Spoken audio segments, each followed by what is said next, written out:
आइए इस पार्ट में हम बात करेंगे, इस वीडियो में हम बात करेंगे गोलीय दर्पण में विभिन्न प्रकार के प्रतिबिंबों का निर्माण। उसके बाद से गोलीय दर्पण के उपयोग की भी हम बात करेंगे। तो गोलीय दर्पण में विभिन्न प्रकार के प्रतिबिंबों के निर्माण के पहले जानते हैं कि गोलीय दर्पण में प्रतिबिंब प्राप्त करने के क्या नियम हैं। तो आप जानते हैं कि गोलीय दर्पण दो प्रकार का होता है, एक अवतल होता है और दूसरा उत्तल होता है। तो आइए जानते हैं सबसे पहले अवतल दर्पण द्वारा प्रतिबिंब प्राप्त करने के नियम।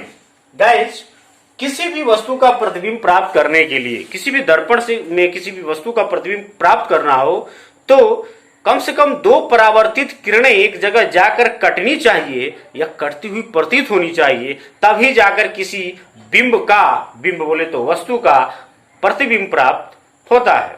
तो आइए देखते हैं, इसके तीन हम नियम जानेंगे। किस किस केस में जो आपतित किरणें आती है तो कैसे कन्वर्ट होके जाती है।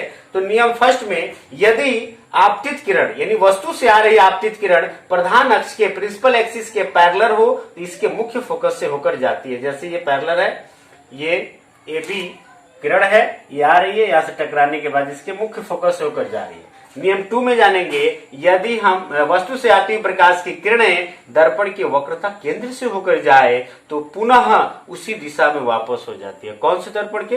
अवतल दर्पण के।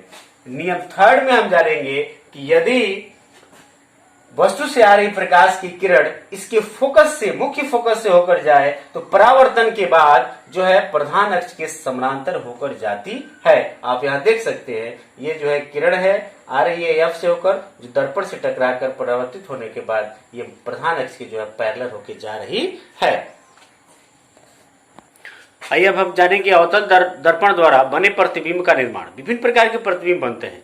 एक्चुअली गाइज, अवतल दर्पण द्वारा जो निर्मित प्रतिबिंब की प्रकृति होती है वो निर्भर करती है कि वस्तु को उसके सामने कहाँ रखा गया है। अवतल दर्पण में हम विभिन्न 6 स्थितियों में, जो 6 जगहों पे जो है वस्तु को रखते हैं। एक जब वस्तु को अनंत पे रखा जाता है, दूसरे केस में वस्तु को पास में और लाते हैं, अनंत और सी के बीच रखा जाता है, तीसरे केस में सी पे रखते हैं, यहाँ दिख रहा है, चौथे केस में सी और एफ के बीच रखते हैं, पांचवें केस में एफ पे रखा जाता है और छठे केस में ध्रुव और एफ के बीच रखा जाता है। तो आइए देखते हैं कि अलग अलग जगहों पे, अलग अलग स्थानों पर जब वस्तु को रखा जाता है अवतल दर्पण के सामने तो किस प्रकार का उसका प्रतिबिंब बनाने का कार्य करता है, इसके बारे में हम लोग जानेंगे। एक्चुअली गाइस, ये सारी घटनाएं जो है प्रैक्टिकली होती हैं, लेकिन हम लोग यहाँ थ्योरेटिकली जान रहे हैं। आप मिरर लेकर जो है अवतल दर्पण लेकर आप बनाएंगे, स्क्रीन ले लेंगे तो इसी तरह से इमेज बनने का कार्य होगा। तो आइए देखते हैं, mm डैश जो है एक अवतल दर्पण है, ये देख रहे हैं आप, प्रिंसिपल एक्सिस है, ध्रुव है, फोकस है, वक्रता केंद्र है। तो केस 1 में लिखा है मैंने, स्थिति 1 में जब वस्तु अनंत पर हो तो वस्तु अनंत पर है का मतलब दिखाई नहीं देती है, तो यहां से आने वाली प्रकाश की किरणें जो है पैरेलल हैं। ये किरणें आने के बाद से जब समानांतर आती है, प्रधान अक्ष के समानांतर कोई किरण आती है तो एफ से होकर जाती है, ये किरण आ रही है और एफ से होकर जा रही है, फिर ये किरण आ रही है और एफ से होकर जा रही है। दोनों परावर्तित किरणें जहां पे मिल रही हैं वहीं पे दिए गए बिंब का क्या बन रहा है? प्रतिबिंब बन रहा है। तो एक्चुअली गाइस, इसमें होता क्या है, हम लोगों को जो है प्रतिबिंब की प्रकृति भी लिखनी होती है कि प्रतिबिंब कहां बना, कैसा बना। तो सीधे लिखेंगे प्रतिबिंब की प्रकृति में, प्रतिबिंब फोकस पर, उसके बाद से वास्तविक किरणों के कटान से बन रहा है तो वास्तविक है, और वास्तविक प्रतिबिंब हमेशा क्या होता है? उल्टा होता है। तो प्रतिबिंब फोकस पर, वास्तविक, उल्टा तथा वस्तु से बहुत बहुत छोटा बनता है। कहेंगे सर वस्तु तो दिख ही नहीं रही है, देन आप कैसे कह रहे हैं कि वस्तु से छोटी है?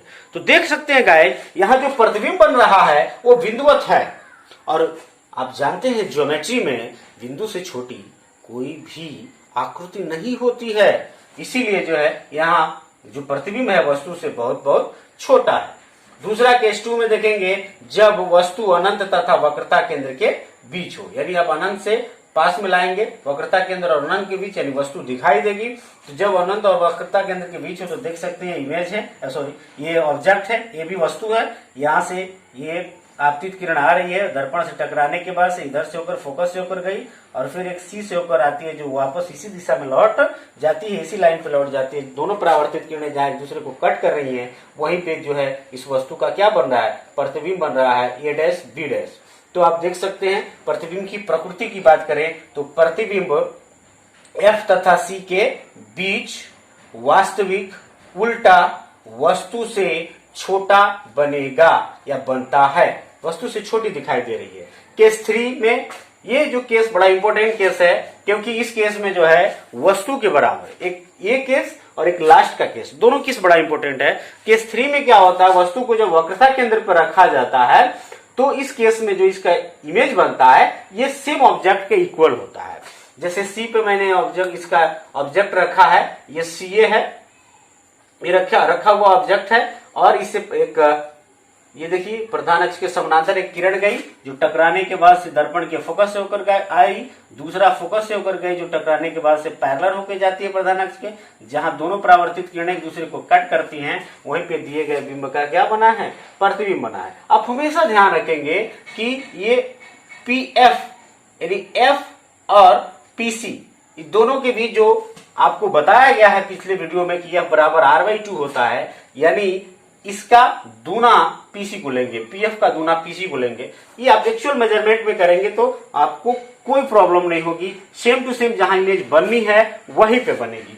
केस 3 में जब वस्तु जो है अब और पास में लाइए, सी तथा एफ के बीच लाइए, जब वस्तु सी तथा एफ के बीच हो तो यहाँ वस्तु है, तो ये देखिए प्रधान अक्ष से समानांतर किरण गई जो टकराने के बाद से एफ से होकर गई, दूसरी किरण इसकी एफ से होकर गई जो कि समानांतर होकर चली गई प्रधान अक्ष के, जहां पे दोनों किरणें एक दूसरे को कट कर रही हैं, वहीं पे दिए गए बिंब का प्रतिबिंब बनेगा। तो ए बी वस्तु का प्रतिबिंब बना ए डैश बी डैश। यहां आप देख सकते हैं प्रतिबिंब की प्रकृति की बात करें तो प्रतिबिंब वक्रता केंद्र तथा अनंत के बीच, दूसरा वास्तविक, उल्टा तथा वस्तु से बड़ा बनता है। एक चीज आपने नोटिस किया होगा गाइस, जो हम जो है पास ला रहे हैं वस्तु को, उसका इमेज जो है ये दूर भागते जा रहा है, उसका साइज भी बढ़ते चला जा रहा है। केस 5 देखेंगे इसका, जब वस्तु को जो है एफ पर रखा गया हो, दर्पण के फोकस पे रखा गया हो, तो क्या हो, यहाँ रखा है हमने ये एफ, मान लीजिए एक वस्तु है, यहाँ से ये किरण आई प्रधान अक्ष के समानांतर जो टकराने के बाद एफ से होकर चली गई, दूसरी जो किरण यहीं से निकलती है जो दर्पण से टकराने के बाद इसी दिशा में रिटर्न हो जाती है जो सी से होकर जाती है, इसको आगे बढ़ाइए और पीछे डॉट डॉट लाइन द्वारा इधर बढ़ाएंगे, कहीं नहीं मिल रहा है, इधर भी इन्फिनाइट तक चले जाइएगा, ये पैरेलल लाइंस प्राप्त हो रही हैं, तो फिर यहाँ तो इमेज ही बनता हुआ नहीं दिख रहा है या ना बन रहा है रियल में, तो क्या कहेंगे इस इमेज की प्रकृति को लेकर, नेचर को लेकर क्या बात करेंगे। तो विगत जो भी आपने 4 केसेस देखा है उसको देखते हुए आप कह सकते हैं, क्योंकि और पास जैसे जैसे हम पास ला रहे हैं और वस्तु को, इसका जो है प्रतिबिंब दूर भाग रहा है तथा इसका साइज बढ़ रहा है, तो कहेंगे प्रतिबिंब अनंत पर प्रतिबिंब साइज बन रहा है, इसीलिए नहीं दिखाई दे रहा है, अनंत पर वास्तविक, उल्टा तथा वस्तु से बहुत बहुत बड़ा बनता है। इसका केस 6 देखिए जो कि इंपोर्टेंट केस है, क्योंकि यही एक ऐसा केस है जिस केस में जो है वस्तु को इसके जब ध्रुव और फोकस के बीच रखा जाता है इसका सीधा इमेज बनता है। तो देखिएगा ये ध्रुव है और ये फोकस है, इसके बीच मैंने वस्तु को रखा है एबी को, यहाँ से किरण आई टकराने के बाद एफ से होकर चली गई, दूसरी किरण ऐसे गई और इधर से रिटर्न हो गई जो सी से होकर जाएगी, इधर आगे बढ़ते चली जाएगी, फैलते चला जाएगा और इधर आगे डॉट डॉट लाइन से बढ़ाएंगे तो ये जाके मिल गया है और ए डैश बी डैश यहाँ पे क्या बन गया, इमेज बन गया। ये जो इमेज है गाइज देख सकते हैं आप, ये इमेज सीधा है और काल्पनिक किरणों के कटान से बना हुआ है, तो काल्पनिक है। तो प्रकृति की बात करें प्रतिबिंब के तो कहेंगे प्रतिबिंब दर्पण के पीछे 1 नंबर में, 2 में वास्तविक, सीधा तथा वस्तु से बड़ा बनता है। यहां आप प्रकृति की बात कर सकते गाइस। दर्पण के इसी गुण के कारण जो है इसका उपयोग जो है हजामती दर्पण के रूप में भी किया जाता है। पूछा जाता है कि अवतल दर्पण का उपयोग हजामती दर्पण के रूप में क्यों किया जाता है, क्योंकि अवतल दर्पण के सामने जब किसी वस्तु को उसके बहुत पास जब किसी वस्तु को रखा जाता है तो वो उसका सीधा और आवर्धित प्रतिबिंब बनाता है, इसीलिए अवतल दर्पण का उपयोग हजामती दर्पण के रूप में किया जाता है, ताकि व्यक्ति को जब उसके पास बैठाया जाए एकदम दर्पण के सामने तो उसकी छोटी छोटी दाढ़ियां जो है बड़ी बड़ी दिखाई दे, जिसको आसानी से उसको क्या कर सके, वो इरेज कर सके, उसको क्लीन कर सके। अवतल दर्पण के और उपयोग की बात करें गाइज तो और उपयोग में हम जानेंगे, एक तो हो गया कि इसका उपयोग जो है हजामती दर्पण के रूप में किया जाता है, दूसरा इसका उपयोग आंख कान नाक के डॉक्टर भी करते हैं, जैसे आंख कान नाक दांत के डॉक्टर करते हैं, दांत में कोई दिक्कत है कोई प्रॉब्लम है उसको देखने के लिए जो है जो लोग लगाता है वो अवतल दर्पण ही होता है। उससे जो उसका बड़ा प्रतिबिंब दिखाई देता है और कहीं आपको गड्ढा हो गया है या कोई चीज कोई अंश फंस गया है वो आसानी से हमको दिखाई दे देता है। उसके बाद से जो है इस दर्पण का उपयोग जो है सोलर कुकर के रूप में भी किया जाता है, क्योंकि ये प्रकाश की किरणों को एक ही जगह जो है क्या करता है एकत्रित करने का कार्य करता है।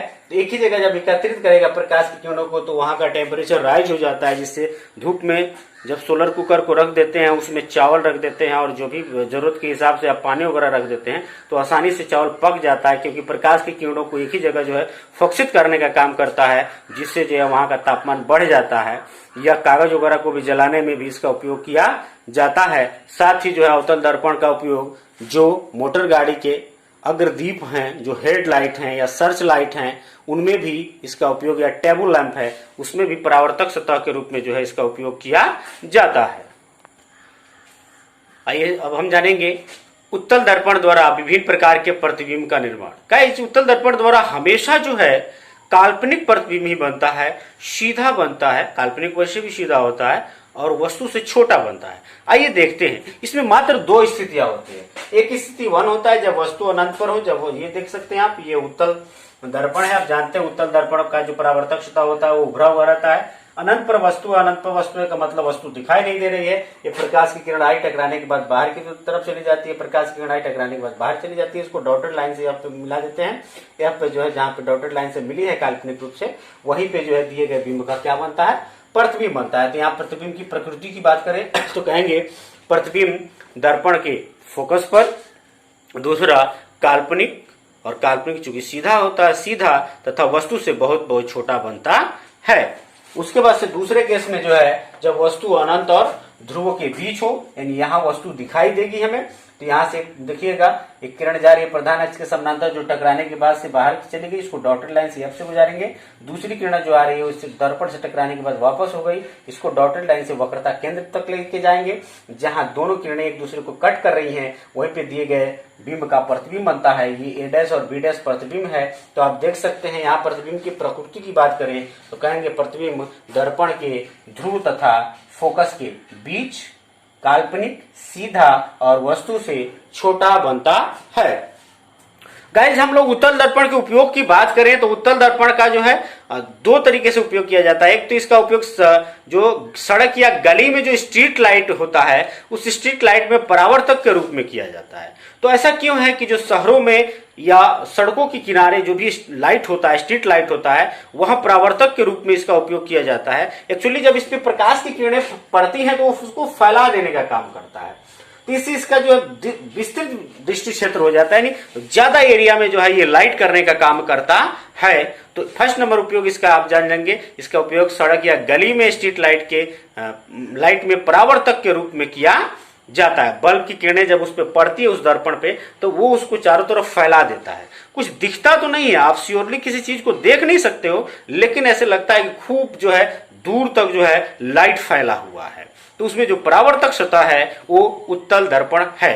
दूसरा है इसका उपयोग जो है मोटर कार, ट्रक, बस इत्यादि में जो साइड मिरर हैं, जो पृष्ठदर्शी दर्पण हैं, उनके रूप में किया जाता है। यानी ड्राइवर जो है जिस मिरर में पीछे की सवारी को देखता है उसको साइड मिरर कहते हैं। यानी ड्राइवर जो है जिस गाड़ी में पीछे की वस्तु को देखता है उसको साइड मिरर कहते हैं, और वह जो मिरर होता है वो उत्तल मिरर होता है, यानी उसको कॉन्वेक्स मिरर कहा जाता है। तो ऐसा क्यों होता है कि इसका उपयोग जो है साइड मिरर के रूप में किया जाता है? तो गाइस इसके पृष्ठदर्शी दर्पण के रूप में उपयोग किए जाने के इसके दो कॉज हैं, दो कारण है। एक तो यह वस्तु का हमेशा सीधा प्रतिबिंब बनाता है, और दूसरा है कि इसका जो दृष्टि क्षेत्र विशाल होता है जिससे बड़ी से बड़ी वस्तु भी इसमें समाहित हो जाती है। ट्रक भी जो है दिखाई दे देता है, ट्रक तो दर्पण में आ नहीं सकता है, दृष्टि क्षेत्र विशाल होने के कारण जो आसानी से उसमें दिखाई दे देता है, और ये हमेशा सीधा प्रतिबिंब बनाता है। यदि अवतल दर्पण को साइड मिरर के रूप में प्रयोग किया जाए तो पता चलेगा कि मैक्सिमम केस में ट्रक या बस या साइकिल या मोटरसाइकिल सीधा रहेगा लेकिन उल्टा दिखाई देगा, ड्राइवर कंफ्यूज हो जाएगा कि भाई गाड़ी पलट गई है क्या, क्योंकि वो उल्टा और सीधा दोनों प्रतिबिंब बनाने का कार्य करता है और उत्तल दर्पण जो है हमेशा सीधा प्रतिबिंब बनाता है, इसीलिए इसका उपयोग जो है साइड मिरर के रूप में किया जाता है। Thank you.